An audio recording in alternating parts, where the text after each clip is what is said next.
the Honorable Minister, first I'd like to thank you for your address and thank you for your presence at our conference.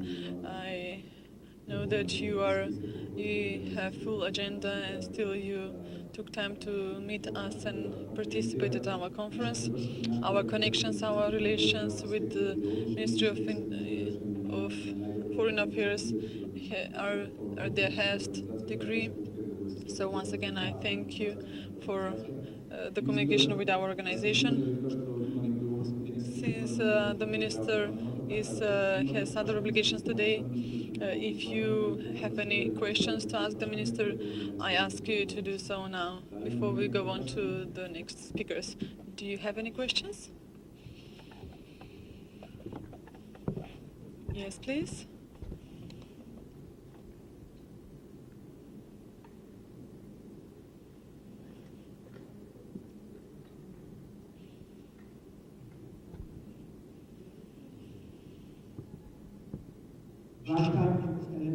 Your Excellence, ladies and gentlemen, I am Dragan Radmovski from Sydney, President of the Asian Macedonian Association for Australia. I have some questions. I'll be quick. I thank you and congratulate UMD for their global efforts for all of us Macedonians, especially for Macedonians displaced around the world. I'll be short. I heard, I have been here since the first session. I heard good speeches from prominent intellectuals. Partly we know all these things because we are interested in our history. I left my country 50 years ago. We formed Macedonian secret organizations for protection of the Macedonian name and flag, and in general of Macedonian identity.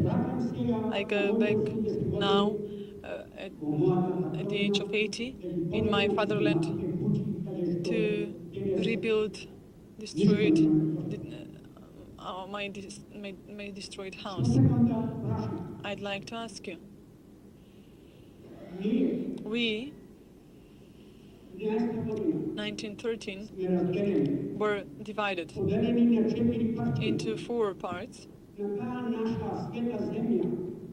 Our holy land, on our holy land, artificial states were formed. I have never heard whether the day will come when we will ask our question for our territories, which are separated from our territory, or we will wait another 100 years. We cannot wait and live in shame in the world as second or third nation. We need to say to our visitors who have come here on our Macedonian territory to know and not to sit on 2 seats at the same time, because our seat is not empty. Whether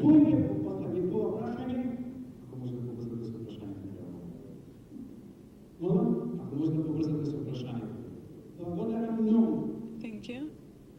If you would like to make it shorter, I'll be happy if you allow more time for me to address you. We Macedonians should appeal to the UN for reparation.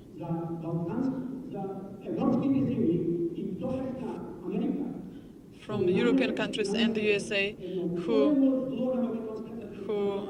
hurt and did such evil deeds to Macedonia and the Macedonian people. And we belong to UN as Macedonians and Macedonia, no matter what others negate us and underestimate us. Thank you. If I have if I'm able, I would like to add more later. Thank you.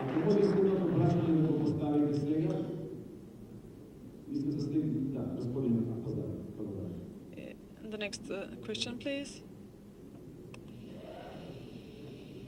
Trajkovski from Strumica and from New Zealand. Very shortly, does any of the governments since our independence has researched the possibility, the avenue for submission in front of the International Justice Court, appeal against Turkey for genocide? I have come here with my children. We are drawing our family tree, and we have 4 places empty. Biologically, they should have 8 grandmothers and grandfathers, but they have only 4. The 5th one killed to 1923. Not in terms of revenge against Greece, but in terms similar to Croatia and Serbia. They appealed, they pursued for genocide. So, because otherwise the path to recognition of our name will be very difficult.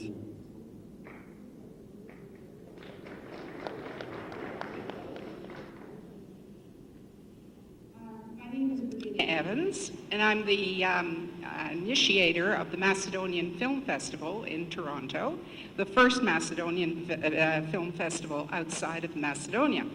When you mention about the fact that, the recognition of the name Macedonia, Macedonia is recognized in the festival game as far as Toronto.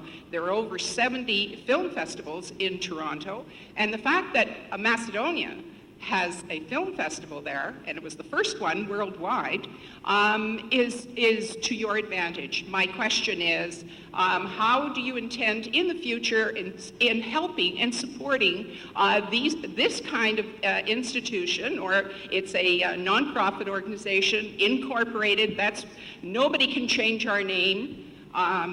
You can decide to change it somewhere else, but nobody can do it in Canada. So we have been going for 7 years and intend on and promoting it for the next 70. And I feel that the Foreign Affairs Department in the government of Macedonia, I'm hoping that they will continue to support us in a way that says you are doing a great job in bringing our culture, our point of view, into the Canadian community. That's my question. Thank you. Thank you, Virginia. Foreign Affairs, Virginia Evans, Macedonian Film Festival.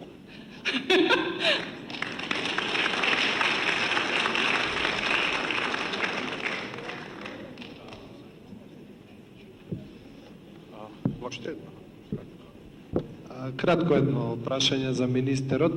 Very short question for the minister, Saša Stanojković.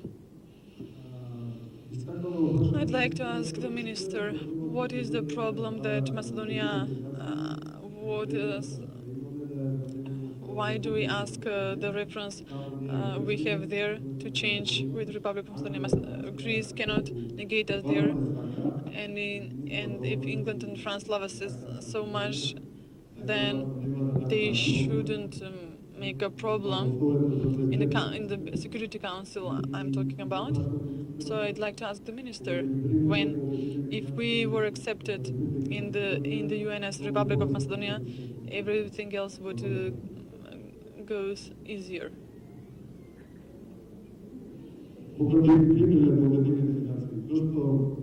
If we were accepted in the UN, why? Because Greece is not there to make problems, to cause us troubles.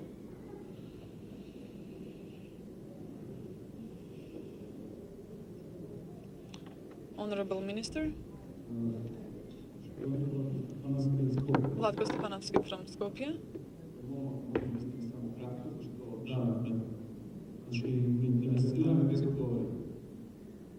I'd like to ask, we know that Yugoslavia had strong diplomacy with great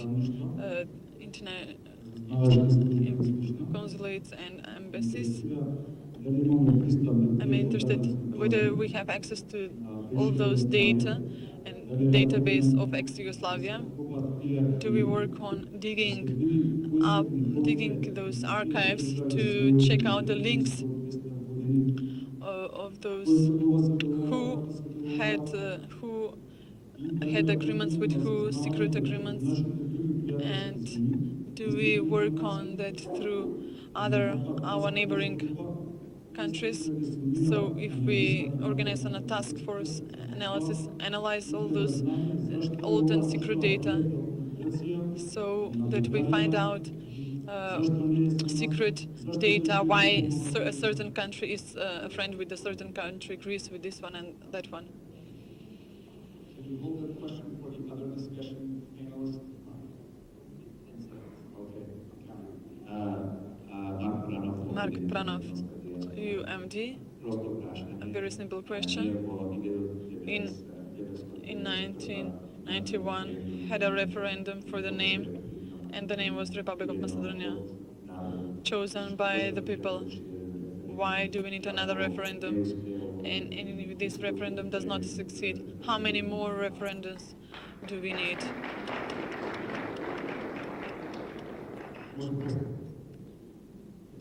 Thank you. Best you can in the frameworks of the possibilities and in the framework of pragmatics, especially in the framework of pragmatics.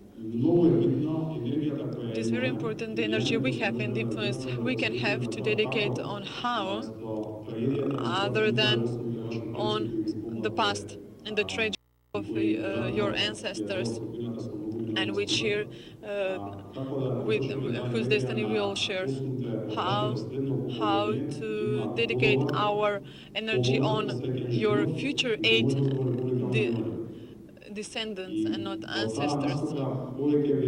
So that is how I would dedicate energy, other than in fixing injustices happened in the past. There is no one who doesn't have feelings about tragedies that have and injustice that has been done to all.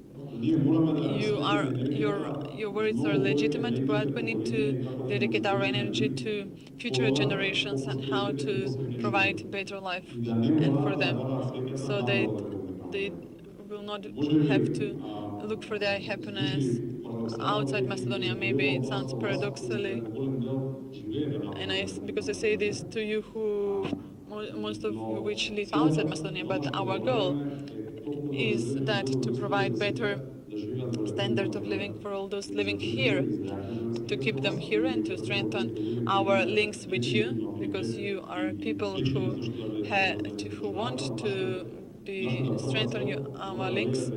But our first goal is to provide better standard of living and prosperity for people living here. And that is why many of the injustice done to us all in the past cannot be fixed in the way that sounds simple. The question why we do not apply to and to be recognized by the constitutional name. Why? Because in reality we signed an international agreement, interim agreement in 1995, with which we are obliged that we accept to be named under reference in UN. The name issue with Greece is that we have respected all the provisions of this agreement, and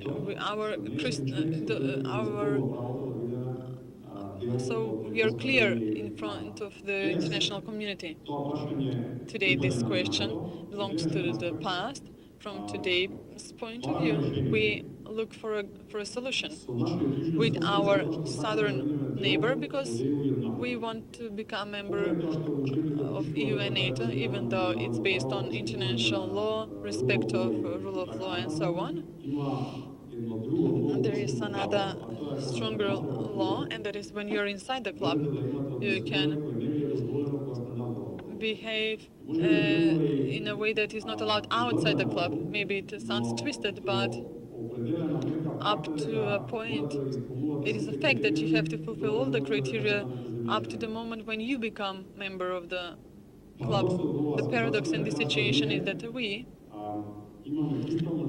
have a crystal clear file, but we do not have the consensus of the Council. That is, Greece still makes sure we do not enter, and it takes a unanimous voice decision, and they tolerate Greece. A reason more why we need to make sure we become members of these families. Another Minister of Foreign Affairs says, if you're not at the table, you're on the menu. You make sure you're at the table and bring decisions so that you are not part of the menu. So that is the strongest argument, that we are right, we fulfill the criteria, and we do not say that because we like to say so, but that is the relevant, that is what the relevant body says, the International Justice Court, where they say who is right and who is not, who breached the agreement, who didn't, and what can be expected from us and from them. How much you should respect that or not depends on how much you are inside the club or not. So you have equal and more than equal. We are not part of the more equal. There was another question about the film festival in Toronto. You're so happy that nobody can change your name. That's great. In the part of the activities, we have more possibilities in Macedonia for financing of cultural events that promote a Republic of Macedonia outside, part of the Ministry of International Affairs, part the government, part the Ministry of Culture. And we all have certain public calls for any event that promotes Macedonia outside. If you stay here, please contact representatives of the Ministry of Culture here to get you familiar with the possibilities of our public calls and other opportunities. That is my answer to your question.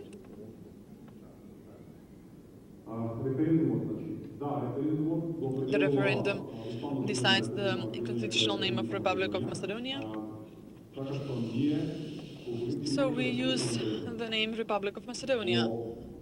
In the part of the international use of the name, we signed the interim agreement of 1995, in which we allow the international community, UN, to use the reference former Yugoslav Republic of Macedonia, which I think nobody is proud of, but it is a fact, and it is an international fact. Our commitment for promotion of our constitutional name, what I said, how many international agreements we have signed with, how many countries we have diplomatic relations.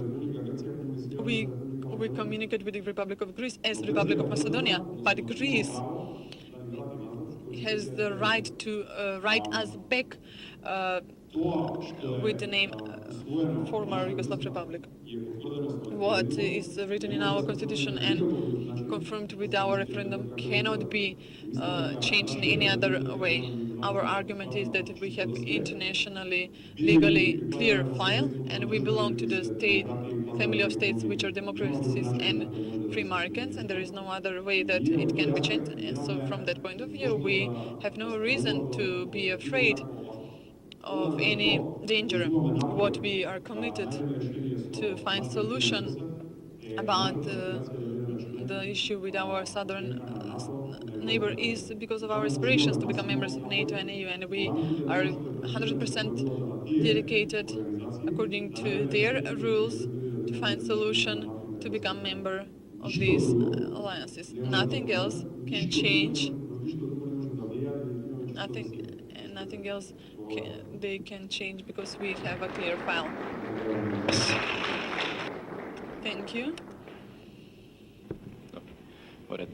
Sleden sogovornik. Next speaker is Ivica Bočevski, as I mentioned, Deputy Vice Prime Minister for European Affairs. I'd like to ask you to keep to 5 or 10 minutes your speech, and then have time for discussion. Thank you for having the second chance to address the UMD. I greet this initiative, and I hope we have many more global conferences in the future. I share the experience that others share. I lived 3 years in the diaspora, 2 in the USA and 1 in Germany. And I share your experience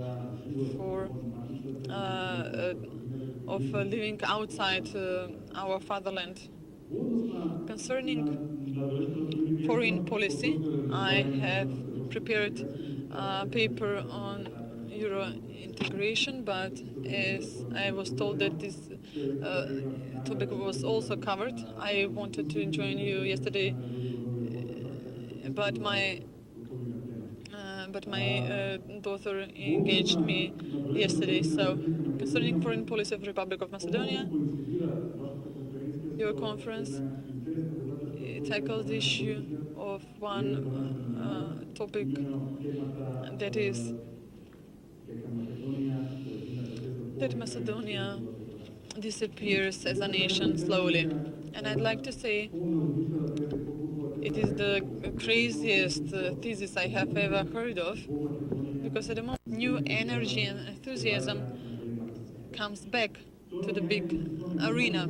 We feel this impulse not only economically but culturally also, not only in terms of Turkish serious soap operas which are so popular, but in reference to other aspects also. So our foreign policy coincides with the Turkish foreign policy, and we have a great supporter in the name of Turkey.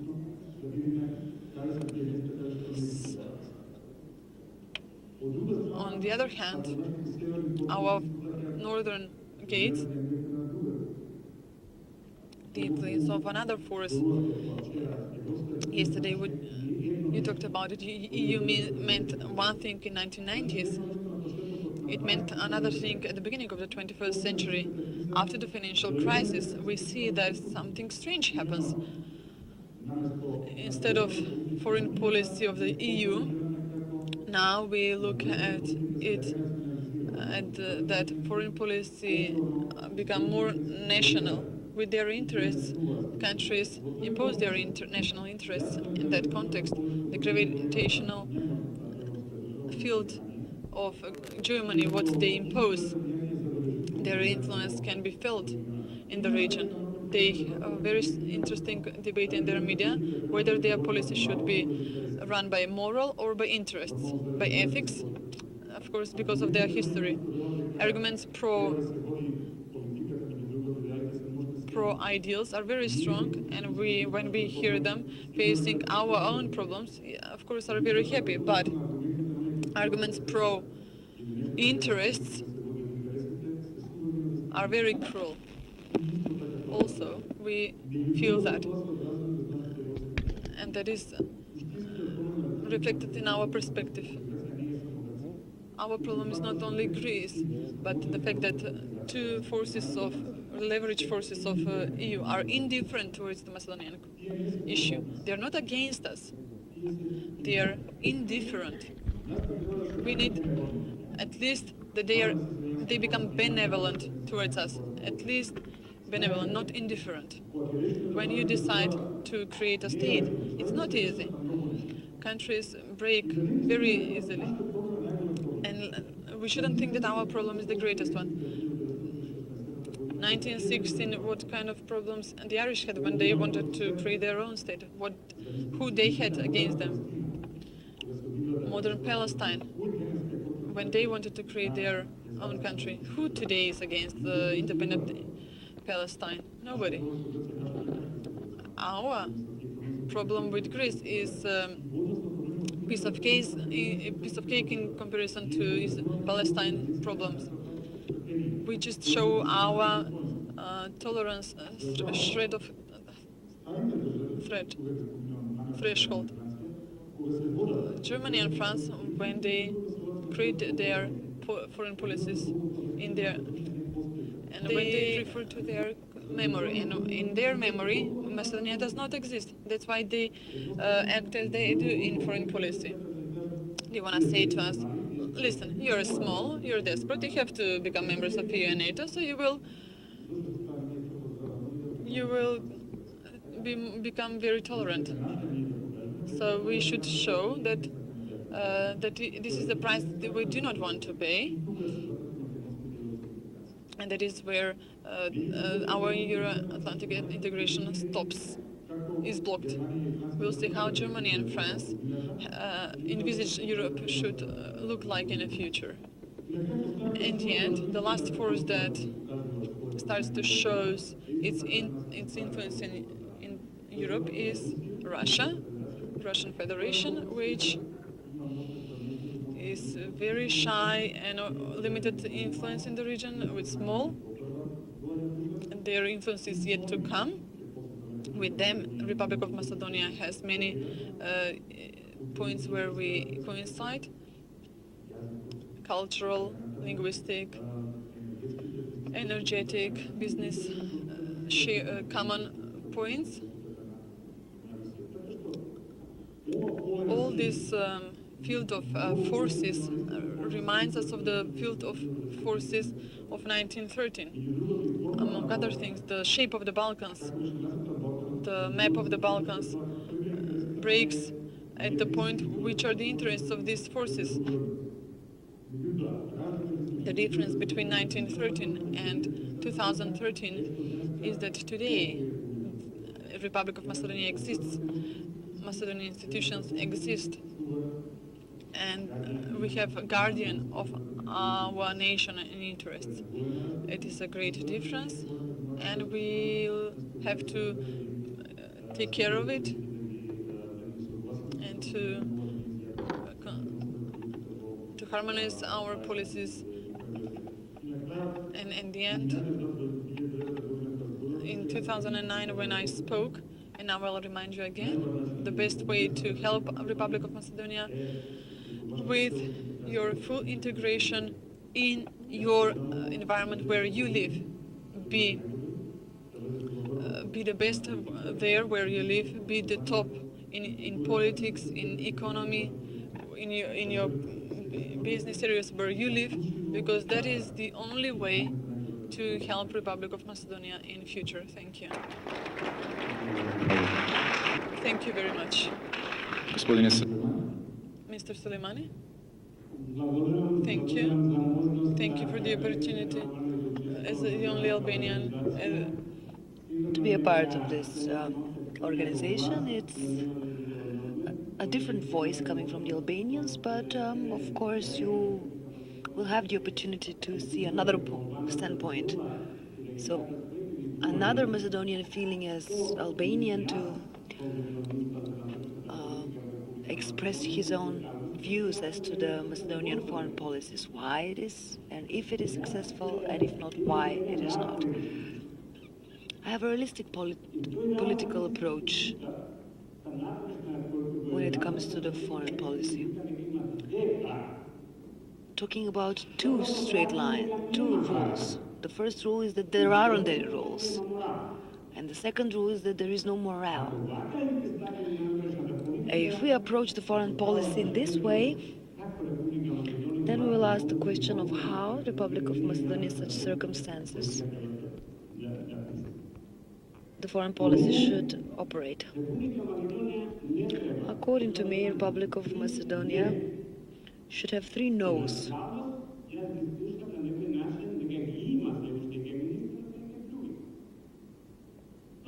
Unfortunately, I don't hear that to be unanimous. First of all, we are not supposed to present ourselves as a scapegoat in the foreign policy, that we have certain theory of conspiracy before the world. We shouldn't do that. Secondly, we are not supposed to right wrongs, because there aren't any rules. I said, the first rule is there aren't any rules. And the third thing,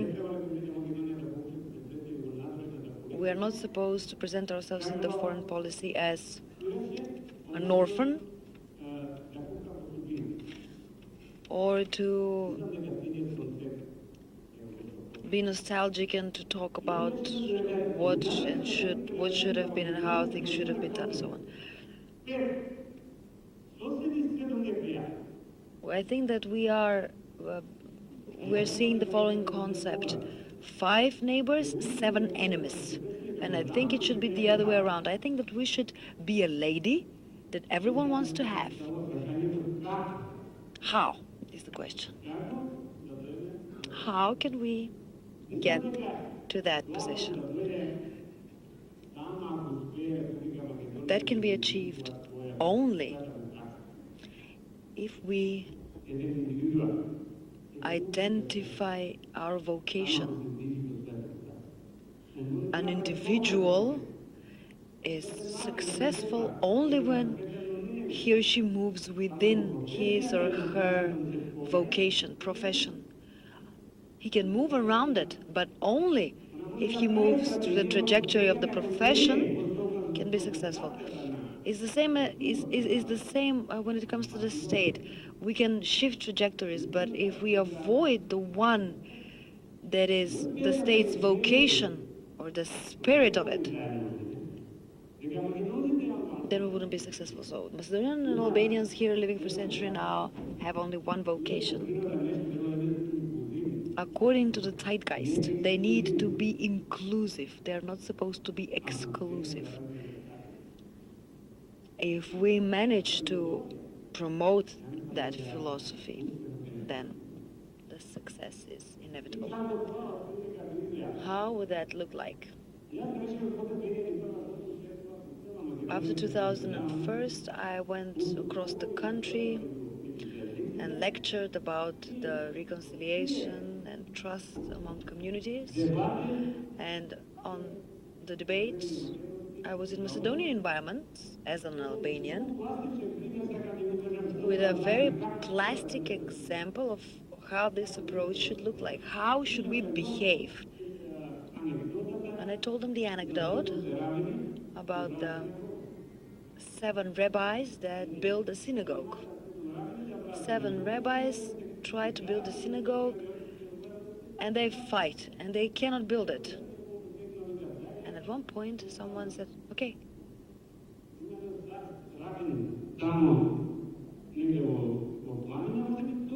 let's go to a very old, ancient rabbi living in the mountains. Maybe we can ask him about the secret of how we should do this. And they went there and asked him, what's the problem? We fight all along. We fight all the time. And the rabbi, the wise rabbi, said, I don't know the secret as well, but I know one thing. One of you is a saint, but I don't know which one. And they return and they discuss about that fact that one of them is actually a saint, but they didn't know which one. And they started looking at one another as potential saints, and they built a synagogue, and that's the essence. They didn't see the other as being an enemy, but the other as being a saint, a friend.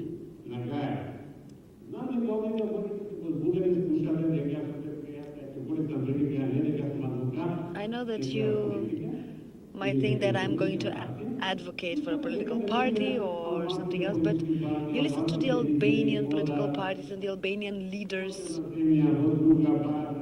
visit countries, ask for a way of how to deblock the Euro integration process. And I'm convinced that you might think that they're working behind our backs. So let's see, what are the Albanians doing now? They have to be doing something conspirative. They have to be working behind our backs and doing something else. I convinced you. It's not the case.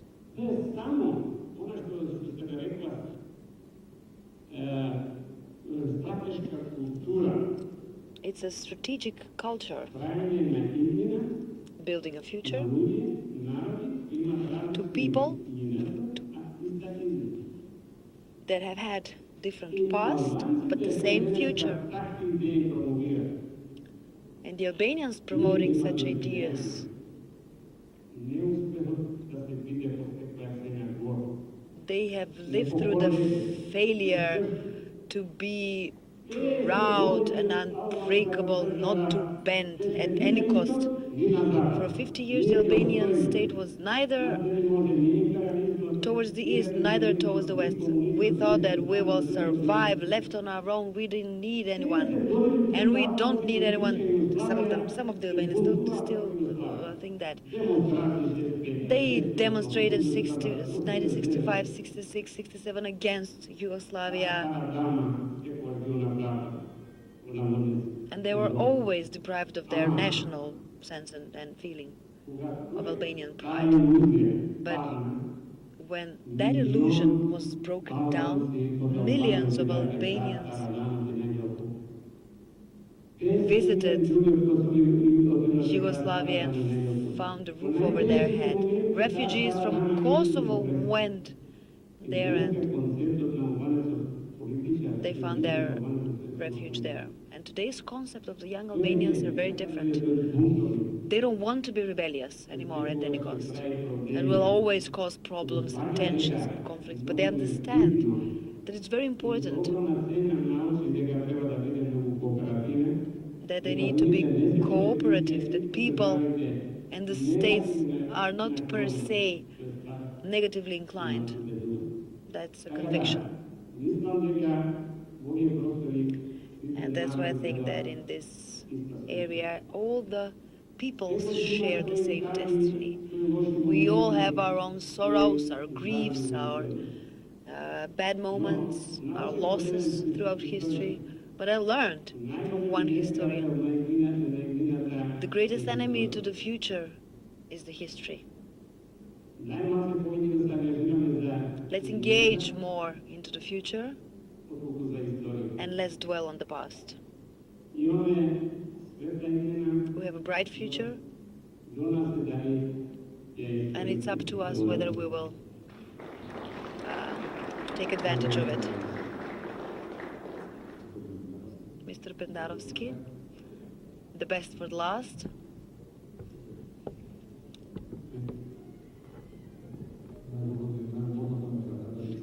The best and the tiresome at the end, whether we would be able to have the concentration. I'll be short, don't worry about that.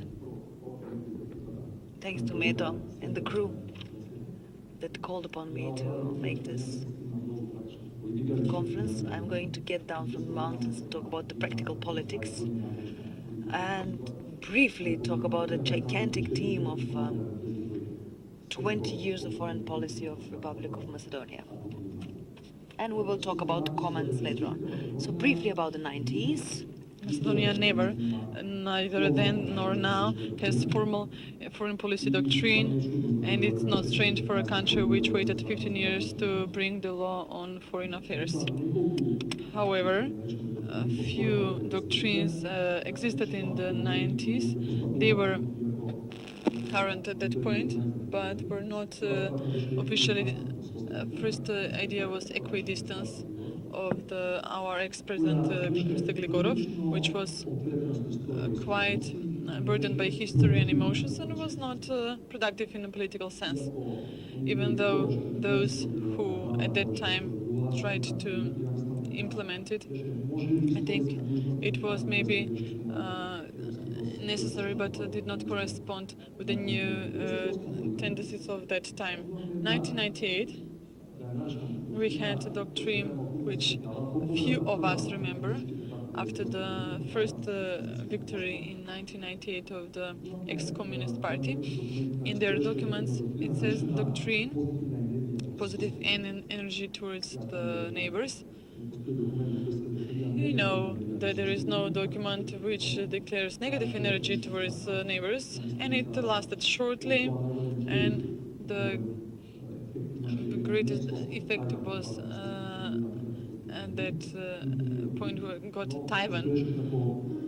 So it existed as a foreign policy platform. And then we started with classical imitation of our neighbors, double integrative agenda of NATO and EU, and our politicians did not speak of anything else but that. At moments and even today, it bothers me that it bothers when I hear the repetition as if there are no other possibilities other than Brussels, which doesn't mean that I'm against Brussels, but just that I don't want to listen to politicians as parrots repeating about NATO and EU all the time and not talking about anything else. Macedonia is a small culture, is a small country, and you can never find it at any world map among the first 100. The only way to strengthen your force and to have greater effect and influence in the international organizations, the only way used by all other ex-communist countries is the only way to self-persist is to associate with others. Why? Global tendencies in policy, especially in economy and finance, are brutal. There is great acceleration. There is no other way that the great forces can face global tendencies, let alone small countries. So in order not to be wiped out from the world map, we need to collectively face problems and not by ourselves. My short work thesis for this is we need, through Western Euro-Atlantic organizations, collectively face new giants that come from Asia. Lately, Macedonia has made a typical mistake. It feels that we have lost the strategic pivot, plan B, and we start to do the multi-vector, multi-dimensional policy, which is a waste of time and resources.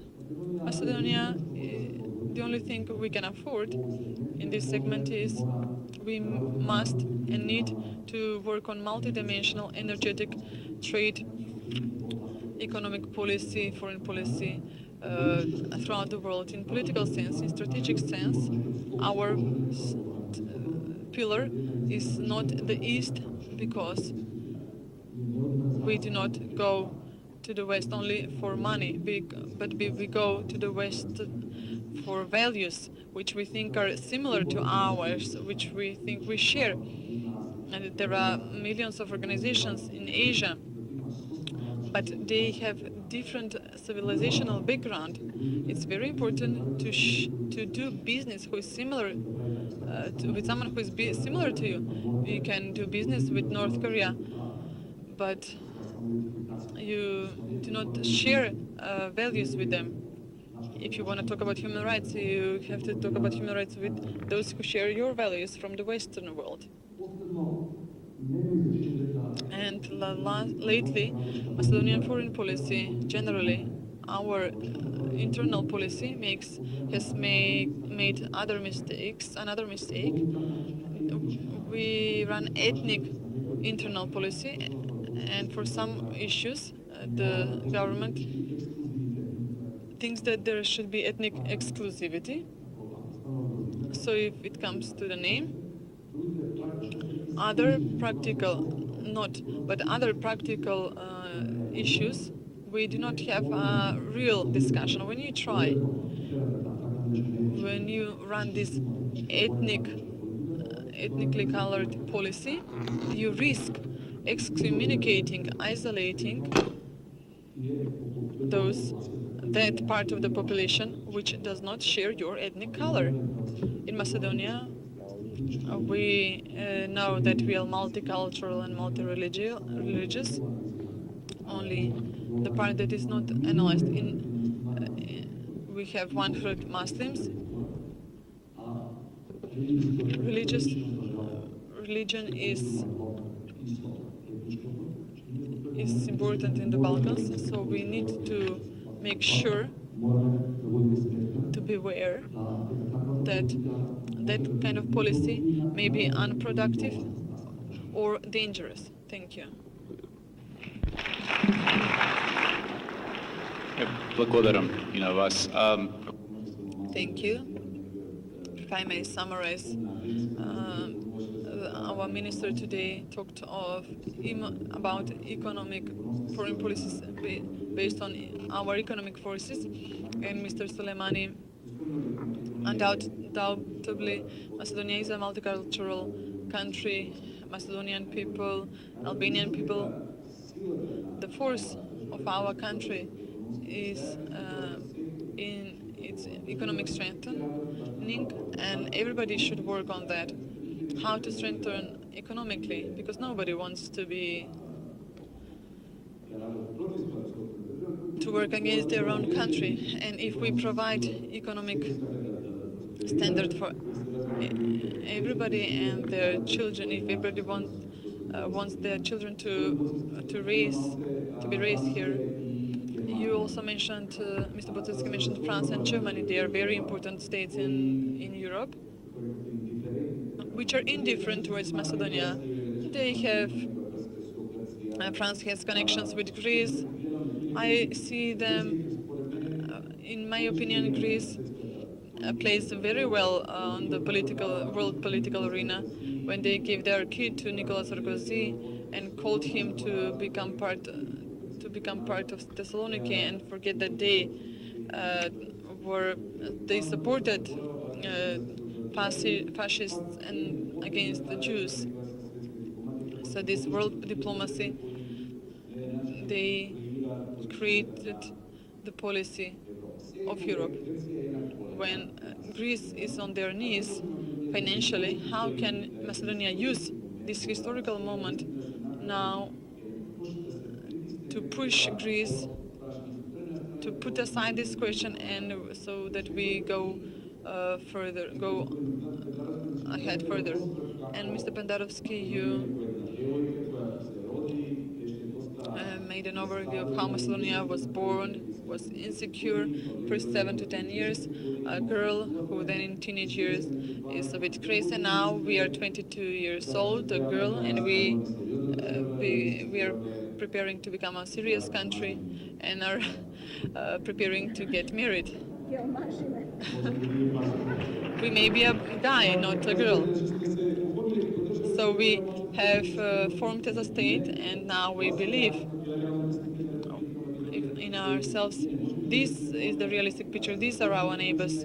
We know who we are. We see how EU and NATO. I'd like to ask you, shortly, when you would be Minister of Foreign Affairs, how would you create our foreign policy in next 5 or 10 years? How to run our foreign policy? Mr. Sulejmani, if you'd like to start first, please. Firstly, I think that the economic situation is precondition for good interethnic relations, which will be reflected in the foreign policy. And of course, there are other parameters which are connected to the interethnic relations. Secondly, what would our position be? If I were foreign policy minister, how Turkey grew up, the key strategy was that we have no enemies. Zero problems with neighbors. How? They disappeared? No, they were just NATO members which dedicated most in NATO because they had problems. They are the same. They had the same. They continue to have the same neighbors, but they changed their approach towards neighbors. They decided to think that they have zero problems with neighbors. That is why they didn't try to change their neighbors. You cannot change. You can never change your neighbors, but you can change yourself and your approach with a different approach towards others. Republic of Macedonia should become a girl state without neighbors, with enemies, with 7 enemies, but a girl with 7 brothers. That is the approach we should take. And if we have this approach towards our problems, things would change. Thank you. Mr. Pendarovski? Very shortly. If I were Minister of Foreign Affairs, I'd start with all this problem that is blockage to all other problems, because the economy is only recidive. In terms of the name, precondition, if you want to solve this problem, is to do all Macedonian consensus with everybody, not only with the opposition, but with the Albanians also. Without all Macedonian consensus, do not think about going to NATO and EU. So we pay you to do that. Unify all people who live in Macedonia. That should be national and state decision. And from that point on, we should go on. So we should have a unified position about the name. And that is why we are a weak player with the Greeks. They have all Greek unified position concerning the name, as opposed to us. We still haven't unified concerning the name. I wouldn't agree with Mr. Pendarovski. First of all, it is not possible to have a consensus. Because I notice among the audience well-known Macedonian historians, none of the important moments of anybody's history was a moment of consensus, but it was a moment of deep division among the stakeholders. And then people romanticize history. Secondly, don't fantasize. The problem name will not be left in near future. Maybe people say that I have become radical. In the past I was more naive, and I thought it's a problem of misunderstanding. When you come with as a speakers of English, and you think maybe there are linguistic misunderstandings, but that's not this case. When you face Greek factors and politicians, you see that on the other side, the problem of the name is not the name problem, but they negate our identity and our statehood. That is the problem. There we have radicalized and fascist people. Slobodan Milosevic, compared to them, is a pigeon of peace. That's the case. And now, when you once you approach the diplomats in such a way, they avoid arguing about this problem, because they're quite fascist with the Greeks when they talk with us in Forai. So the diplomat is very stable with problems, and whenever they need to be resolved over a cup of coffee or a drink. This is a severe problem. They do not have a problem with the name. The Greeks have a problem with our identity, with the existence of the Macedonian people. This generation of politicians, Greek politicians, are unable to resolve this. I'm not saying they're bad people, But it's just that the story that is being presented is as such. They cannot just think it otherwise.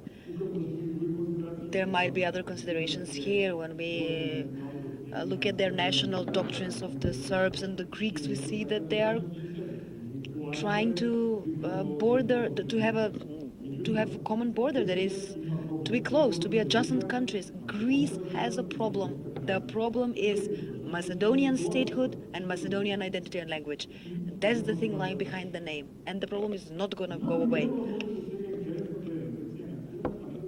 Maybe now Greece is bent to her knees and someone will impose a resolution. But yes, she might be on her knees, but because of that, but also the architecture of the global problems is on its knees.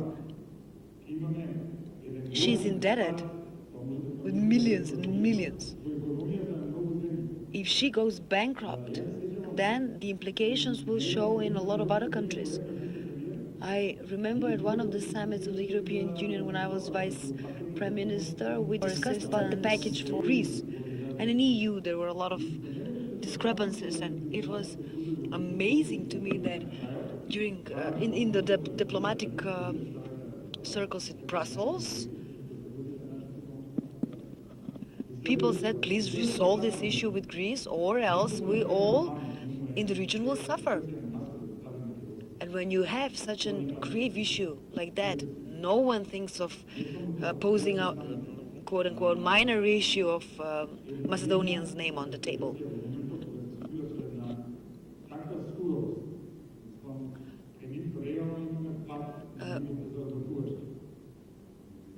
So they are facing a drop in their earnings, their revenues, the lifestyle.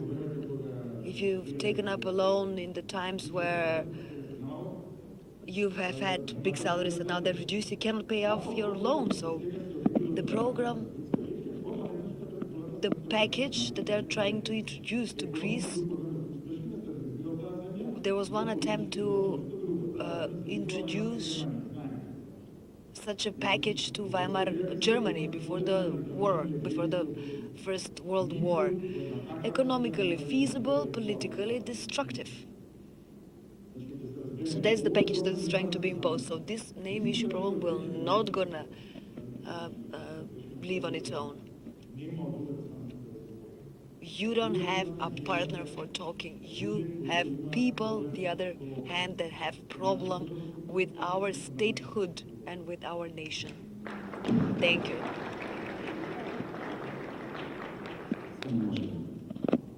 Just briefly, please. I think Bočevski knows that there is one rule in politics. Never say never. Even the most radical views and the political parties that appear can contribute to a potential solution. The best example is Serbia and Kosovo. What was the attitude of the current president of Serbia? Never. But it became ever. When they were facing bankruptcy. When they couldn't give away money for the northern part of Kosovo, which is Serbia, and should maintain the sovereignty. And then they're maintained due to the geostrategic position. They receive billions and billions of euros and dollars due to its geostrategic position. They have the money. So who can predict the crisis go on and US and Europe say, stop, we're not going to give away money to the Greeks anymore. Either you convert, you reform, you modify, or we don't have any money. Those are hypothetical, but potential answers. And that a radical person, politician, will have to face either dissipation, ruin, or compromise. So a politician cannot be a moral one. dealing with immoral or amoral politics. So the state or the pride, which one? And the politician will have to pick one. And that is why I think that it's feasible, so never say never.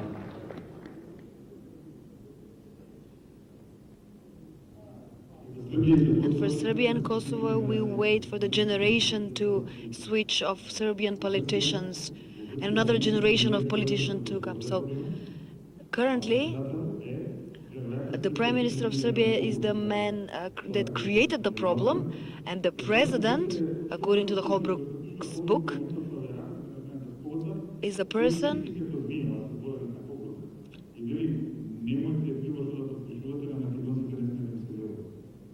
that said, don't sign anything with Macedonia. Macedonians are not to be trusted. Papandreou is the one that agreed.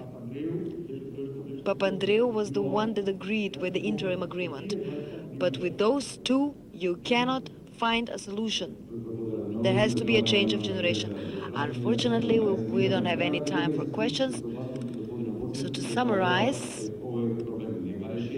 I, to somewhat degree, agree with Mr. Bočevski that we might not find a solution in the foreseeable future.